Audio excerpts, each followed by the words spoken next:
Namaste, myself Dr. K. Chaudhary, Faculty of Education and Methodology, Jyoti Vidyapeeth, Women University, Jaipur. Teaching subject is animal diversity, and now we will discuss about the physiology of digestion in the Obelia geniculata. Physiology of digestion, the first step, that is the nutrition. In food, it eat up the living organism such as crustaceans, insect larvae and the worms etc. Food के अंदर ये क्या लेता है कि living और जिस तक क्रस्टेशियंस है, इंसेक्ट के लार्वे हैं और वर्म्स को ये खाता है. Injection, polyps are the feeding zooids. Polyps हैं वो feeding zooids. Tentacles are submerged in the water which come in contact of the living organism. Nematocysts are discharged which inject poison in the prey which is paralyzed. कि जो polyp है क्या है, feeding जूएट्स है. तो जो tentacles are submerged in water, water के अंदर डूबे रहते हैं, और which come in contact with living, जो लिविंग ऑर्गेनिज्म के कॉन्टैक्ट में आते हैं. तो जैसे ही वो कॉन्टैक्ट में आएंगे तो जो nematocyst are discharge which project inject poison in the prey which is paralyse. तो नेमेटोसिस्ट जैसे ही टेंटिकल्स के कांटेक्ट में आए तो नेमेटोसिस्ट स्टिंगिंग ऑपरेशन करेंगे, तो वो पॉइजन उसके अंदर इंसर्ट कर देंगे प्रे के अंदर, वो पैरालाइज हो जाए. तो other tentacles capture the paralyse prey and insert it to the mouth. तो जो दूसरे टेंटिकल्स हैं उस पैरालाइज्ड प्रे को पकड़ के माउथ के अंदर डाल देंगे. तो इंजेक्शन आया समझ में. इंजेक्शन में समझ में कि पोलिप फीडिंग जूएट्स, टेंटिकल पानी के अंदर डूबे रहते हैं, जैसे ही लिविंग ऑर्गेनिज्म इनके कांटेक्ट में आएगा नेमेटोसिस्ट से ये पॉइजन उसके अंदर इंसर्ट कर देंगे और प्रे है वो पैरालाइज हो जाएगा, और दूसरे टेंटिकल्स उसको पकड़ के माउथ के अंदर डाल देंगे. फिर है डाइजेशन. इंजेस्ट तो हमने कर लिया. डाइजेशन इसने कहा 2 टाइप है, इंट्रा सेलुलर और इंटर सेलुलर. ठीक है. Inter cellular it occurs in the gastrovascular cavity के अंदर होता है. तो जो gland cell of the gastrodermis secrete 3 type of enzymes which are released into the gastrovascular cavity. तो ये इंटरसेलुलर किसके अंदर है, गैस्ट्रो यानी कि एक्स्ट्रा सेलुलर आप इसको कह सकते हो, कि गैस्ट्रोवेस्कुलर कैविटी के अंदर होता है. तो जो ग्लैंड सेल्स हैं गैस्ट्रोडर्मिस के, वो 3 तरह के एंजाइम सिक्रेट करेंगे किसके अंदर, गैस्ट्रोवेस्कुलर कैविटी के. These are the proteinases. जो प्रोटीनेजीज, नाम प्रोटीनेजीज यानी कि जो प्रोटीन्स के ऊपर काम करते हैं, और वो प्रोटीन्स का ब्रेक डाउन किस में कर देते हैं, अमीनो एसिड्स के. दूसरे हैं carbohydrases. They act on the carbohydrates and convert them into the simple sugar. Third हैं lipases. They convert fat into the fatty acid and glycerols. ठीक है. प्रोटीनेजीज जो प्रोटीन का ब्रेक डाउन करें, कार्बोहाइड्रेजीज जो कार्बोहाइड्रेट्स का ब्रेक डाउन करें, लाइपेजीज जो लिपिड्स का ब्रेक डाउन करें यानी कि फैट का ब्रेक डाउन करें. In this way food is partially digested in the gastrovascular cavity. ठीक है. पार्शियली डाइजेस्ट हो जाएगा फूड, और वो circulated by beating of the flagella of myonutritive cells. फिर इंट्रासेलुलर डाइजेशन.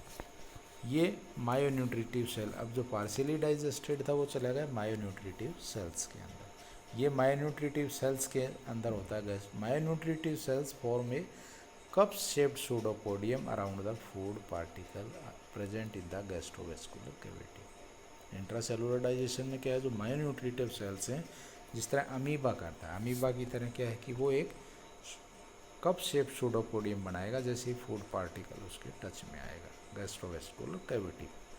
तो rim of the food cup close to form a food vacuole within the cell. तो जैसे ही वो कप शेप स्ट्रक्चर बनाएगा तो ऊपर से दोनों किनारे उसके ज्वाइंट हो जाएंगे और फूड वैक्यूल बन जाएगा. फिर इसका डाइजेशन यहाँ पर कैसे होगा, lysosome containing the digestive enzyme fuse with the food vacuole to form a larger vacuole containing the food and enzyme which digest the food. तो लाइसोसोम इस फूड वैक्यूल के साथ अटैच होकर के एंजाइम सिक्रीट कर देगा और वो इसको डाइजेस्ट कर देंगे। एंजाइम वही है प्रोटीनेजेस, कार्बोहाइड्रेजेस और lipases and complete the digestion within the food vacuole. फिर absorption, digested food from the food vacuole diffuses out in the cytoplasm by myonutritive cells. वहाँ पर मायोन्यूट्रिटिव सेल्स से डिफ्यूज हो जाएगा। फ्रॉम वेयर, और उधर से फिर कहाँ डिफ्यूज हो जाएगा, it diffuses into other adjacent of cells of the gastrodermis, और from gastrodermis food diffuses into the epidermis through mesoglea. Thus, by cell to cell movement, food is distributed to all cells of the body in the absence of circulatory system। तो cell to cell movement हो जाएगी और food पूरी body के अंदर distribute हो जाएगा और इसको सर्कुलेटरी सिस्टम की रिक्वायरमेंट नहीं होगी।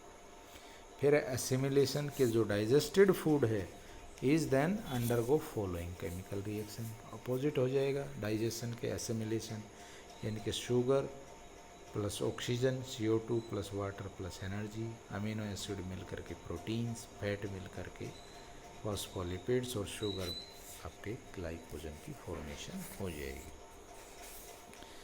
फिर इजेशन कि जो भाई undigested food thrown into the gastrovascular cavity, कि जो अनडाइजेस्टेड फूड है वो मायोन्यूट्रिटिव सेल्स उसको गैस्ट्रोवेस्कुलर कैविटी के अंदर फेंक देंगे। Then water is drawn through the mouth and then body wall contract violently to through water and its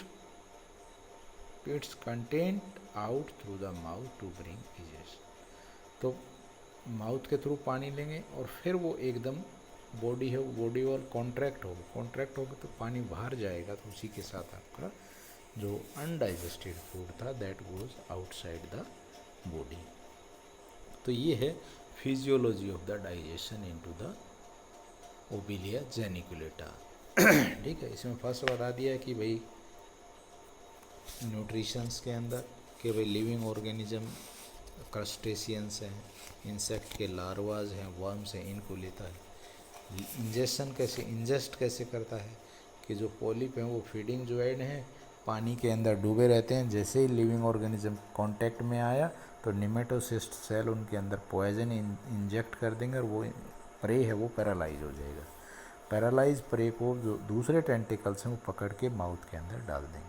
ठीक है, फिर बात आई इंजेक्शन के बाद डाइजेशन दोनों तरह का, एक्स्ट्रा सेलुलर और इंट्रा सेलुलर। एक्स्ट्रा सेलुलर आपका गैस्ट्रोवेस्कुलर कैविटी के अंदर, वहाँ पर गैस्ट्रोडर्मिस सेल्स 3 तरह के एंजाइम सिक्रीट करते हैं, प्रोटीनेजेस, कार्बोहाइड्रेजेस और लाइपेजेस। प्रोटीनेजेस जो प्रोटीन का ब्रेक डाउन करें, कार्बोहाइड्रेजेस जो कार्बोहाइड्रेट्स का ब्रेक डाउन करें, लाइपेजेस जो फैटी एसिड्स या लिपिड्स का ब्रेक डाउन करें। दूसरा इंट्रासेलुलर डाइजेशन वो मायोन्यूट्रिटिव सेल्स के अंदर होता है कि वो एक सूडोपोडिया यानी कि कप लाइक स्ट्रक्चर बना लेते हैं जैसे ही फूड के कांटेक्ट में आएंगे। तो और फिर फूड वैक्यूल की फॉर्मेशन होगी, उसके साथ आपका लाइसोसोम जब बाइंड हो जाएंगे तो उसका भी डाइजेशन एंजाइम सिक्रेट होगा और वो डाइजेस्ट होगा। डाइजेशन के बाद फिर ये एब्जॉर्ब हो जाएंगे through cell to cell movement, it is absorb into the body. Assimilation यानी कि फिर अमीनो एसिड से प्रोटीन, कार्बोहाइड्रेट से ग्लाइकोजन, फैटी एसिड ग्लिसरॉल से फैट की फॉर्मेशन हो जाएगी। फिर बात आई कि जो अनडाइजेस्टेड फूड था व्हाट हैपेंड विद देम, उसका क्या हुआ, तो ये it sucks the water through the mouth and then body wall contract violently, एकदम कॉन्ट्रैक्ट होगी तो प्रेशर से पानी माउथ से बाहर जाएगा, उसी के साथ आपका अनडाइजेस्टेड फूड भी बॉडी से बाहर चला जाएगा। ठीक, तो this is all about the physiology of digestion in the Obelia geniculata. Hope you understand the topic. If you have any query, please mention in the comment box. I will resolve it. Thank you. This session is powered by Digital Version 2.0 Jyoti Vidyapeeth Women University Jaipur. Thank you very much.